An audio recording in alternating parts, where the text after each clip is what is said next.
Well, thank you for having me here and for this opportunity to talk about these issues. As it was told, I am an investigative journalist, and I have been covering the Russian secret services for 18 years, starting in 1999. And by coincidence, it was about many things, about terrorist attacks, about spy cases, about internal rivalries. But my very first article about SORM, the Russian system of online surveillance, was published in 1999.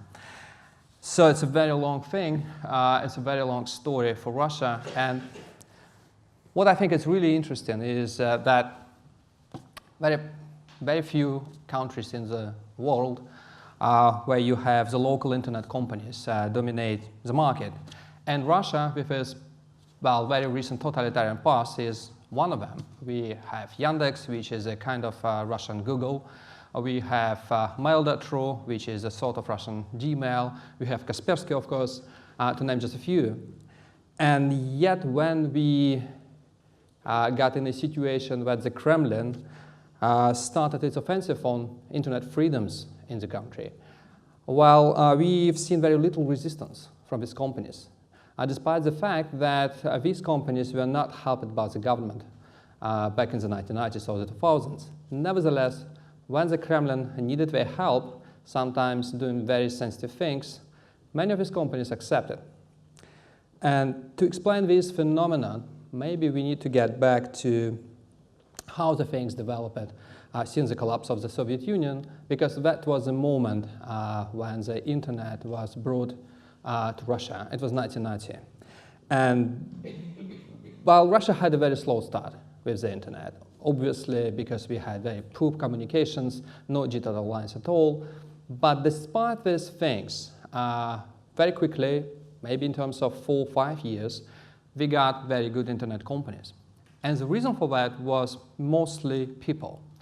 The Soviet Union enjoyed one of the, or maybe the largest engineer community in the world.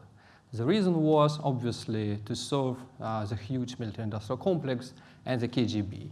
When the Soviet Union collapsed, the military-industrial complex collapsed too, and lots of its people moved to IT. So you have former nuclear physicists doing something on the internet. And of course, we got this big and huge result.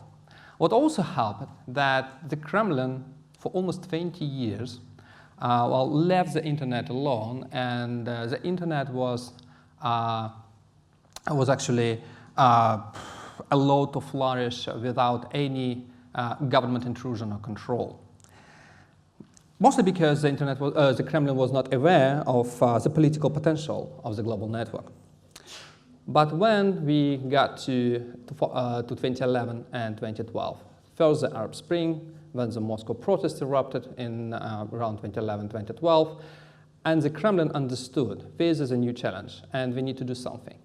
And over the last 5, 6 years, we got a lot of repressive legislation. We got a lot of things with the effect to restrict internet freedoms. We got internet filtering, which is about 4 blacklist of banned websites, and it constantly growing and expanding. We got intrusive online surveillance, SORM, extensively expanded, and now it's not only the Russian technology invented back in the 80s and the 90s, but it's combined with the most advanced Western technologies like DPI, deep packet inspection. We also got attacks under disguise of legislation on foreign services like Google, Twitter, and Facebook. Just last week, we got a public threat issued by the Russian censorship agency against Facebook that if Facebook fails to move its service to Russia, it would be banned by 2018. We also got attacks on bloggers, on social media, and so on. But despite all this government pressure, uncensored debates and unrestricted exchange of information is still possible. And even the internet filtering system remains porous. If you need to access some banned websites in Russia, even with some political stuff, you can do that quite easily. You might use even Google Translate. You don't need even to use VPN. So why is that? One of the reasons is that the Kremlin, when thinking of the strategy, what to do with the internet, well, decided to apply to it what had been used against traditional media back in the beginning of 2000s. And back then, the main idea was to place the media in the hands of pro-Kremlin oligarchs. And it was a very good strategy because it was almost cost-free. The oligarchs were forced to pay. It didn't need any mass repressions. Well, you don't need to send your journalists in jail. Well, you might kill one or two, but that would send a very good message. But actually, the rest was the main task to pacify journalists was given to owners and editors. And also, it doesn't need any technology. You don't need to, well, to have an extensive system of censorship because it's all done by editors. And this was, as I said, quite well effective. Also because Putin and his people are used to dealing with a hierarchy and organizations which could be cursed by going after their bosses. And the thing is that it looks like in all the areas, the Kremlin is looking constantly for a guy in charge, just to put pressure on him. Putin is also was well aware back in 2012 when it started his big offensive on internet freedoms that the Russian internet companies were built by the Russian engineers. And we in Russia, we have a very special kind of engineers. This community was created and built in the Soviet Union to be receptive to the government needs because it was trained primarily to work for the military-industrial complex and the KGB. As a result, it's a very patriotic community, obviously, and it is one which lacks any kind of training in ethics. We do not have any courses for the future engineers in ethics, only for, well, for some physicians, but not for engineers.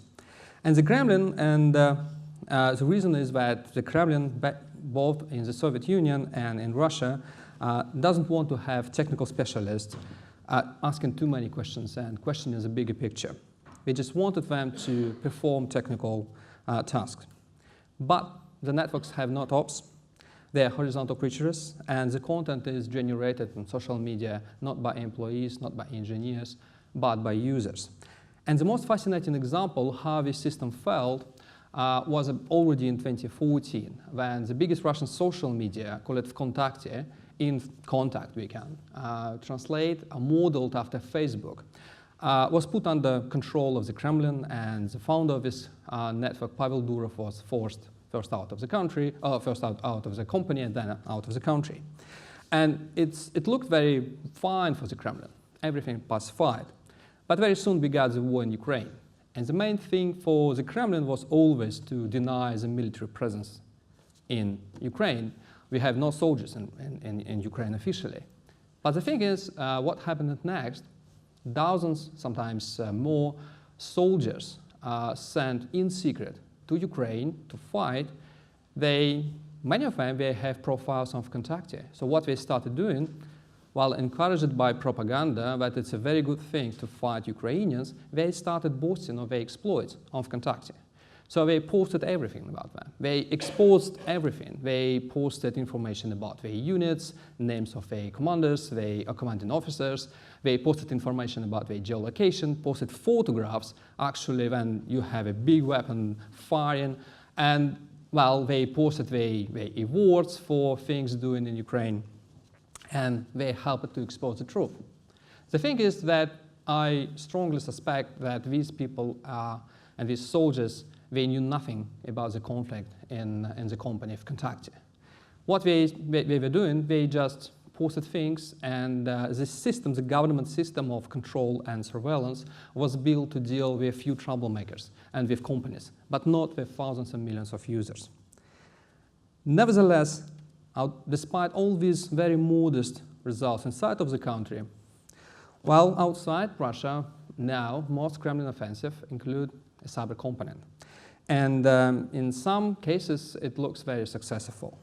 So how did the Kremlin, understanding apparently very little about the nature of the global network, when it comes to its domestic market, found a way to use the network again, well, in the countries where actually the internet was born and developed.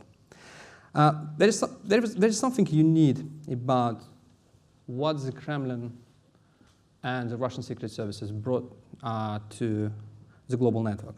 And we describe it within the new chapter we added to our book, The Red Web, which just out in the US and the UK with August.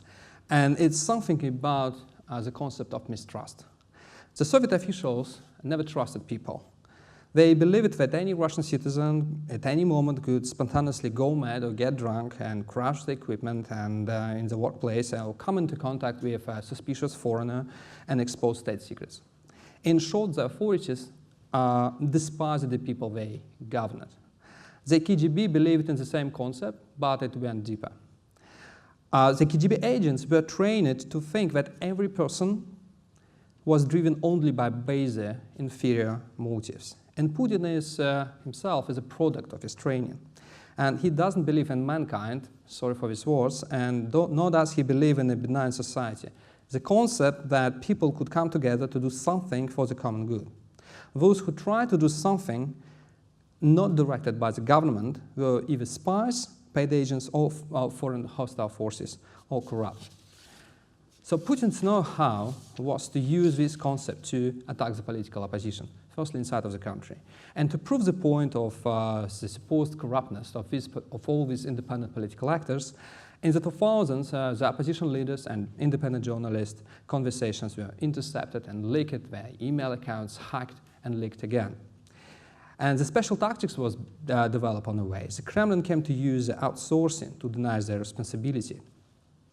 And thus, we got the whole bunch of informal actors imagined, the groups of hackers which are not officially part of the government. And these informal actors proved to be much more effective than, say, the established organizations, like the secret services. Much more adventurous, mostly because they enjoyed a direct access to the Kremlin administration, so they are in position to ask. In all these years, the main message was that political and civic activity is a dirty business by definition, and nobody could be trusted apart of the Kremlin and Vladimir Putin. And in the fragmented and confused post-Soviet society, well, unfortunately, it worked pretty well. And because it was outsourced, it was also effective. Then the same concept was tried beyond Russian borders. And firstly in Ukraine, and in Ukraine we are dealing with exactly the same situation, post-Soviet traumatized society. And then it was used in the United States. The tactics was the same. It was again the outsourcing in many cases. And, well, with the obvious goal to lower the risks and costs. And in some cases, literally, the same people were involved in the hacking operation. For example, we have fancy beers while one day attacking DNC and the next day, actually last autumn, attacking the Russian opposition journalist. And this is the most fascinating thing about the Russian internet.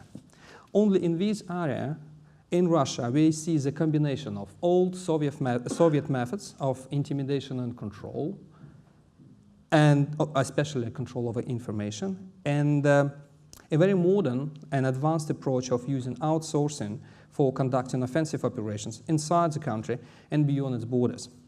The result is mixed, both inside of the country and outside, but it tells us a lot about how much has been changed after the Soviet Union collapsed. Thank you.